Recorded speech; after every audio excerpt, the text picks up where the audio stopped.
Roman dodecahedron is remarkable and unusual, because there's not many more than 100 known to exist. In the cold soil of Britain's countryside, beneath centuries of accumulated earth and institutional neglect, lies an object so profoundly anomalous that mainstream archaeology has spent nearly 300 years pretending it doesn't matter.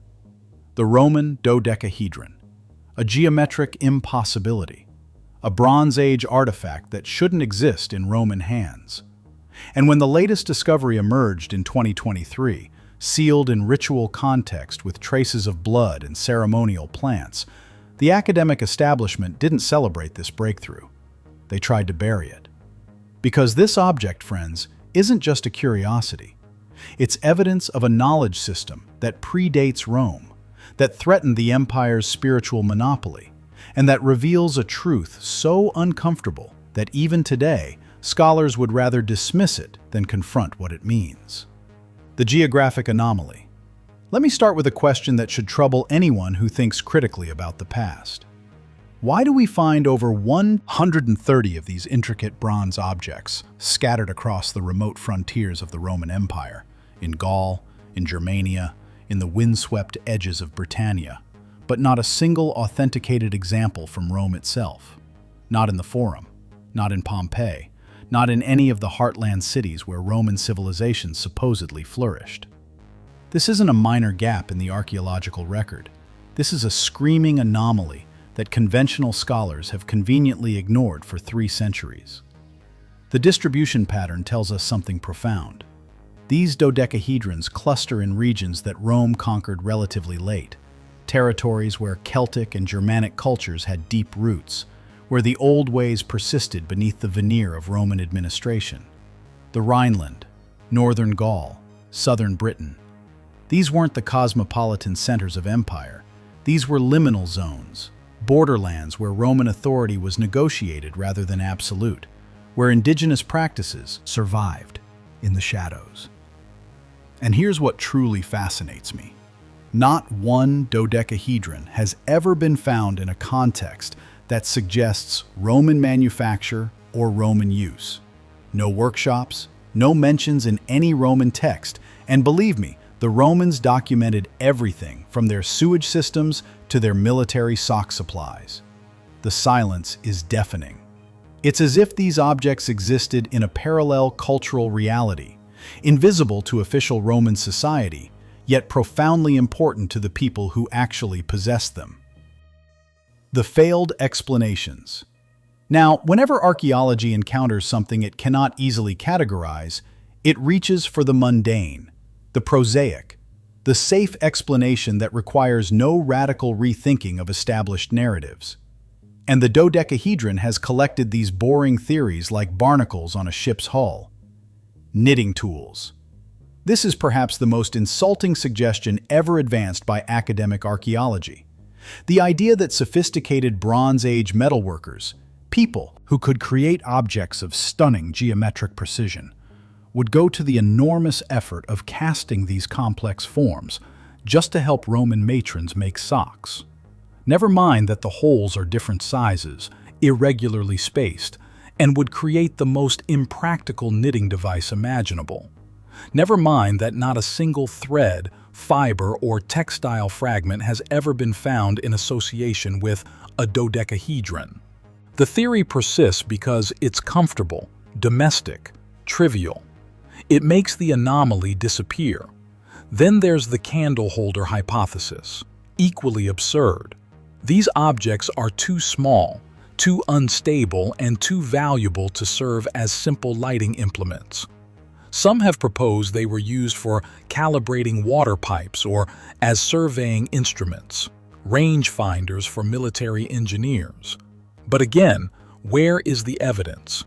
Where are the comparable tools? Where are the Roman manuals describing their use? The silence continues. What all these theories share is a desperate need to normalize the dodecahedron, to force it into a category that doesn't challenge our understanding of Roman material culture. But the object resists. Its very form, a perfect dodecahedron with 12 pentagonal faces, speaks to a mathematical and geometric sophistication that seems utterly unnecessary for any utilitarian purpose. This is sacred geometry. This is the language of cosmology, of mapping the relationship between earthly and celestial realms. And that's precisely what makes the academic establishment so uncomfortable. The Norton Disney discovery. Everything changed in 2023 with a discovery that should have rewritten the textbooks.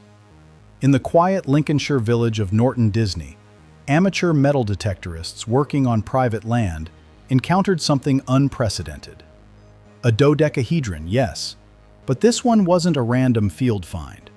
It was in sealed archaeological context, buried deliberately in a small pit with accompanying ritual materials that transformed understanding of these objects. The pit itself was carefully constructed, lined with clay and sealed with a capstone. Inside, arranged with obvious intentionality, were the remains of ceremonial plants. Mugwort, a powerful hallucinogenic herb sacred to pre-Roman Celtic religious practices.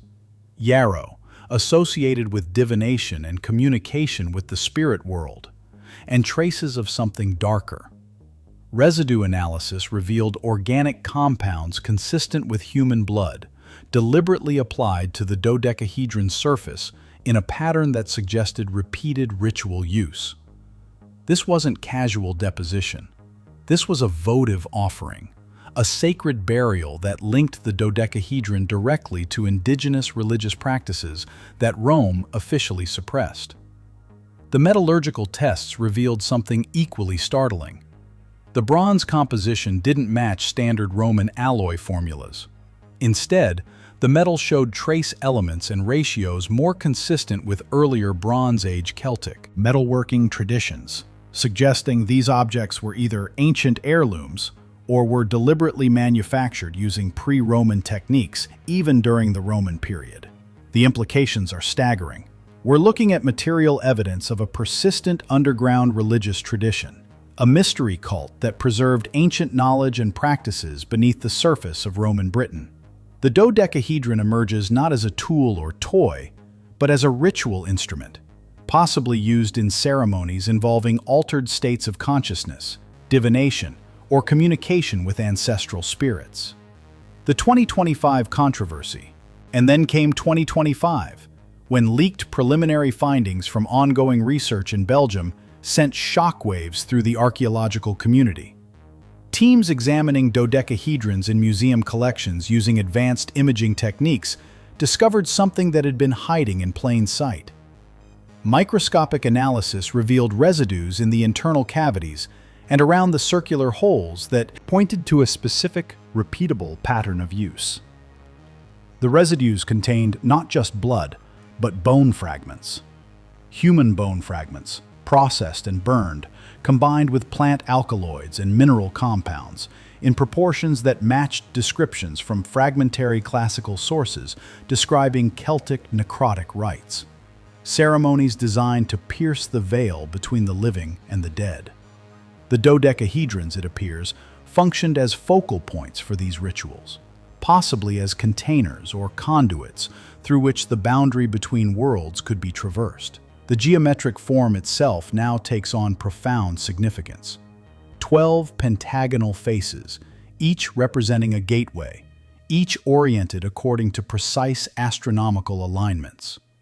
The varying hole sizes corresponding not to random manufacture, but to specific celestial bodies, allowing the object to function as both calendar and cosmological map. This is the same sophisticated astronomical knowledge we find encoded in stone circles, in burial mounds, in the alignments of sacred sites across prehistoric Europe. What terrifies the establishment is the continuity this represents. It suggests that Roman conquest didn't erase indigenous knowledge systems. It drove them underground, where they persisted in secret, passed down through generations, encoded in objects like the dodecahedron that could hide in plain sight, mistaken for mere curiosities by the conquering culture. The silence of the institutions. And here we arrive at the heart of the matter.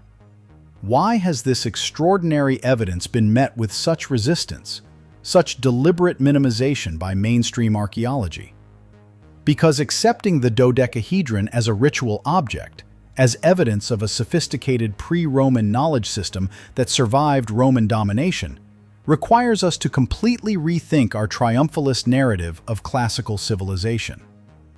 We're taught to see Rome as the pinnacle of ancient achievement, the civilization that brought order, rationality, and progress to barbarian Europe. The dodecahedron tells a different story. It speaks of indigenous European cultures with their own profound understanding of geometry, astronomy, and consciousness.